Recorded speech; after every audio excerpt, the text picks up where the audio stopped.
So in the previous classes we have derived the LMTD method, that is logarithmic mean temperature difference method, both for parallel flow heat exchanger and the counter flow heat exchanger. So now we'll study about the effectiveness NTU method for heat exchanger analysis. So this logarithmic mean temperature difference method, it can be readily be determined when all the four end temperatures are given, that is TH1, TH2, TC1 and TC2. When all the four end temperatures are given, then easily this LMTD can be easily calculated. But there are certain problems when only the inlet temperatures of both the fluids are given, that is TH1 and TC1, along with their mass flow rates, if overall heat transfer coefficient is given, and if the heat transfer, that is total heat transfer, and the exit temperatures of both the fluids, that is exit temperature of hot fluid and the exit temperature of cold fluids, are not given. If these values are to be calculated, then this LMTD method, it becomes very difficult to calculate such values.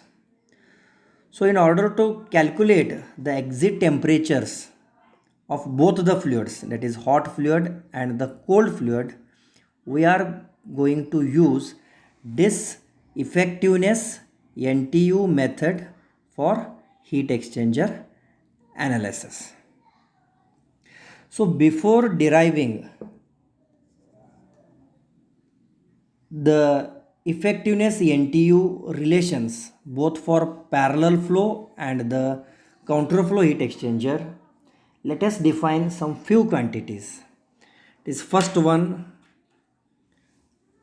effectiveness of a heat exchanger.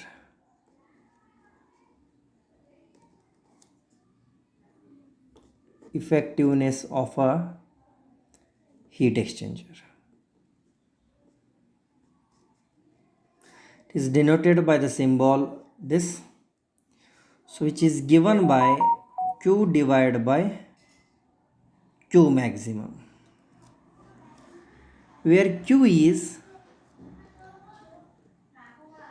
actual heat transferred in the heat exchanger, where Q is actual heat transferred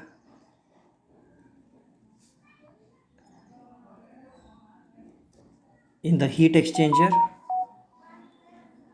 whereas Q maximum is maximum possible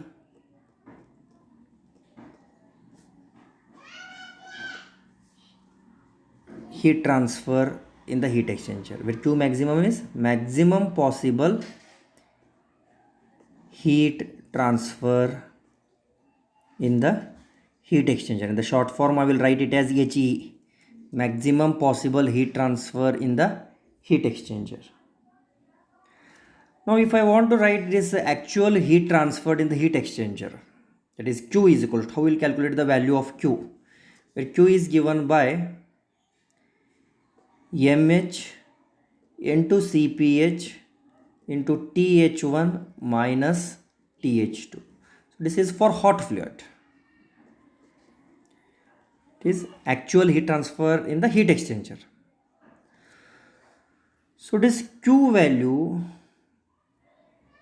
if I want to write it for cold fluid, how will write this? MC into Cpc into Tc2 minus Tc1.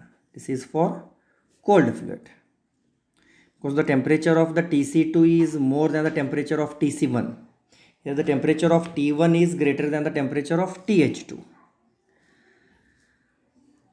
So this Q, I can write this Q in this form also. Q is equals to CH, this MH into CpH is replaced by CH, TH1 minus TH2,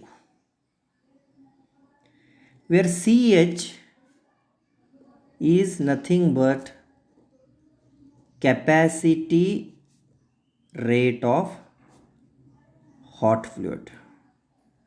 I have told you this H, C indicates capacity rate, H subscript indicates hot fluid, where it is CH is nothing but the product of mass flow rate of hot fluid into specific heat of hot fluid.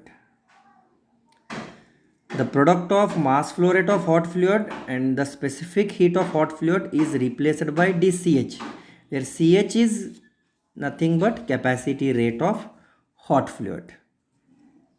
Similarly, we will write it for cold fluid also, where Q is equals to Cc into Tc2 minus Tc1, where Cc is the capacity rate of cold fluid.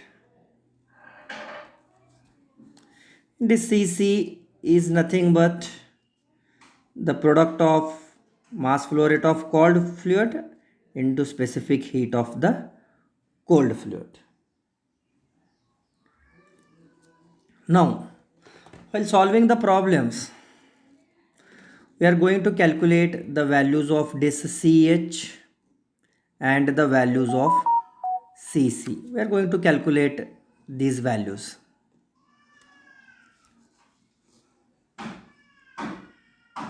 Suppose if the value of CH, that is CH is given by MH into CpH, if the value of CH is less than the value of this Cc, then in such condition we designate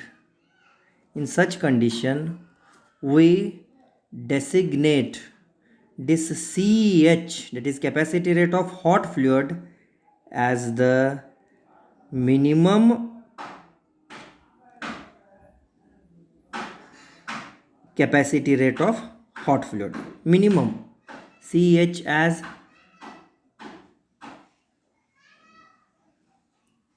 C minimum, and the other fluid Cc, we designate this Cc as C maximum. That means maximum capacity rate of the cold fluid, where Cc, that is minimum capacity rate of the hot fluid. Suppose if this CH value is only greater than Cc, in such condition here we designate Cc value, that is capacity rate of hot fluid, as C minimum,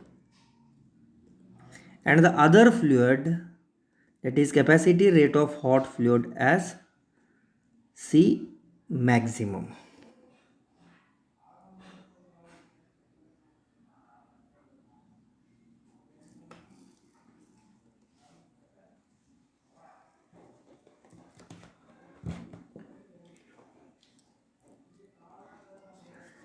Next, here we will study capacity ratio, which is indicated by C. It is defined as C minimum divided by C maximum. This C minimum, it may be either hot fluid or it may be either cold fluid. It may be this C minimum. This C minimum may be CH or Cc, depending on the values. This value depends, C minimum value depends on the value of CH and the value of Cc. Which value is minimum value, then that value we are treating it as the C minimum. The same case, C maximum, it may be also CH or Cc. If in this condition CH is the C minimum value, then the other fluid will be C maximum, that is Cc will be the C maximum. Next we will study NTU method or NTU. This NTU is, the long form of NTU is number of transfer units. This NTU, it is given by the formula U into A divided by C minimum, where U is the overall heat transfer coefficient, A is the corresponding heat transfer area, or the A is the area of heat transfer. For a given value of A, this NTU is a measure of the area. Area is nothing but that is size of the heat exchanger. NTU is a measure of the area of the heat exchanger, or it is a measure of the size of the heat exchanger.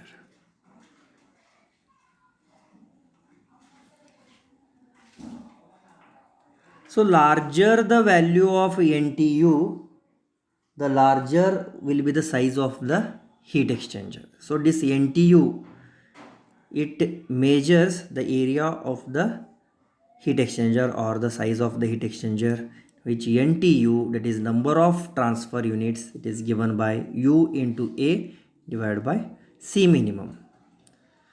So already I have explained C minimum, either it may be CH or Cc, whichever out. Going to calculate both these values, that is CH is equals to MH into CPH, Cc is equals to MC into CPC. We are going to calculate both these values. Out of these two values, which value we are going to get minimum value, then that fluid at that capacity rate, that is CH, we are going to treat it as the C minimum, and the other value we are going to treat it as C maximum. Next, we will study maximum possible heat transfer in the heat exchanger. Next, we will study maximum possible heat transfer in the heat exchanger. Maximum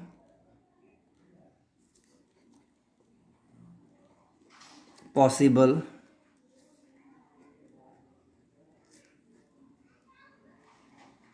heat transfer in the heat exchanger. In the short form, I am going to write it as HE, maximum possible heat transfer in the heat exchanger.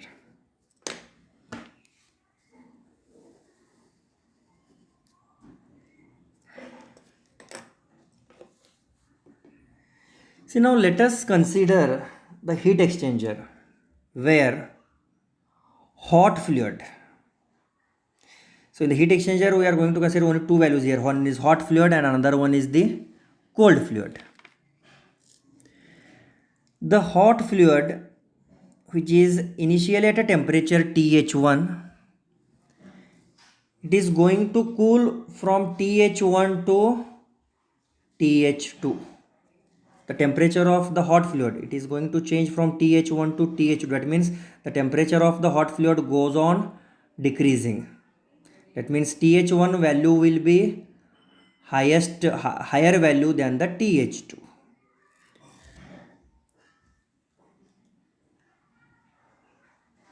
Where the hot fluid here, it is cooled from TH1 to TH2. At the same time, the cold fluid is heated from temperature TC1 to TC2.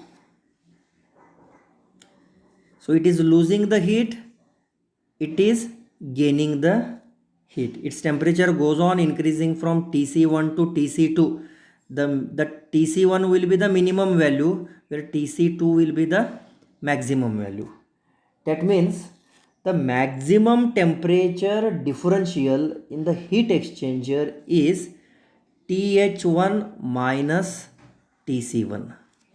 Means the maximum temperature differential in the heat exchanger, the maximum temperature differential in the heat exchanger is TH1 minus TC1.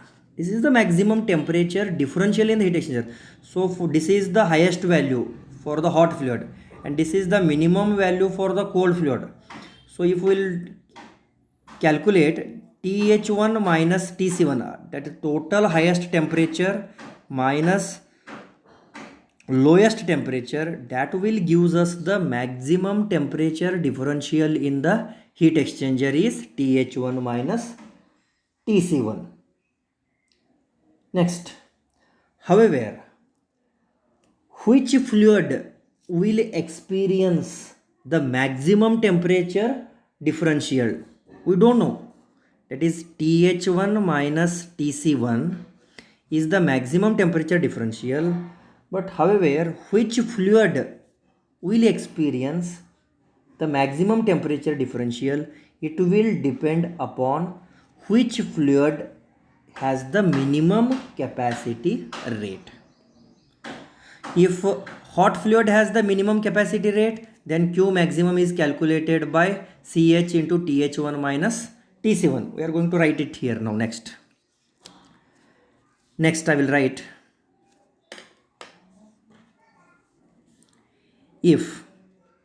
So we don't know here which fluid will experience a maximum temperature differential. So that depends upon which fluid will have the minimum capacity rate. Suppose if hot fluid has the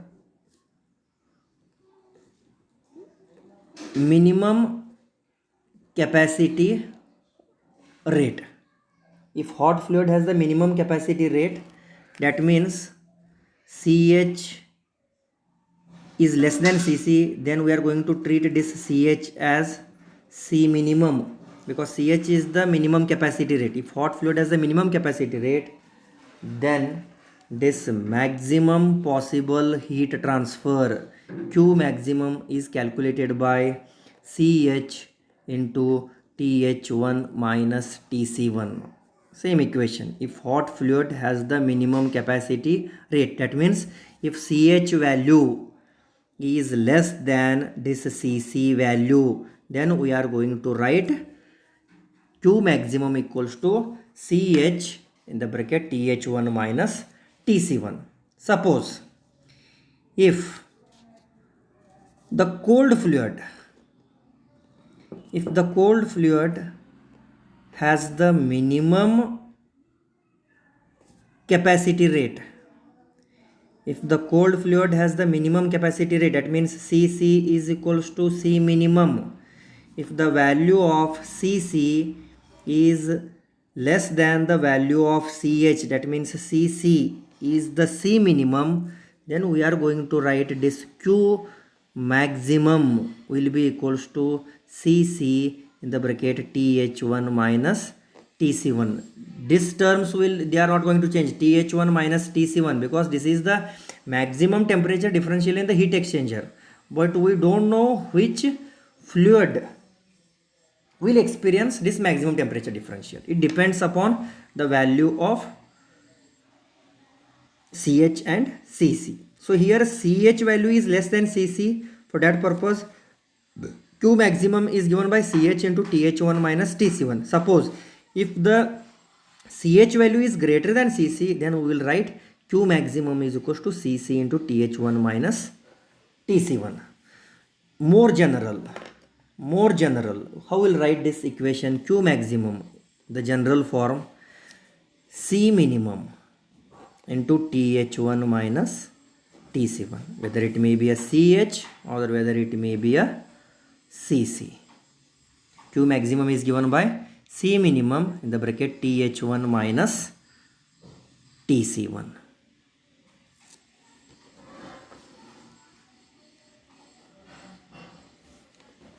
So now next we'll write for effectiveness. Right, for effectiveness we can write for effectiveness of the heat exchanger. So we know that already effectiveness is given by Q divided by Q maximum, where Q is given, if I want to write it for hot fluid, TCH into TH1 minus TH2 divided by Q maximum will be the C minimum value, TH1 minus TC1. This will be the same. Or this equation is also given by Cc into Tc2 minus Tc1 divided by C minimum value, Q maximum, Th1 minus Tc1. So this is the effectiveness of the heat exchanger is given by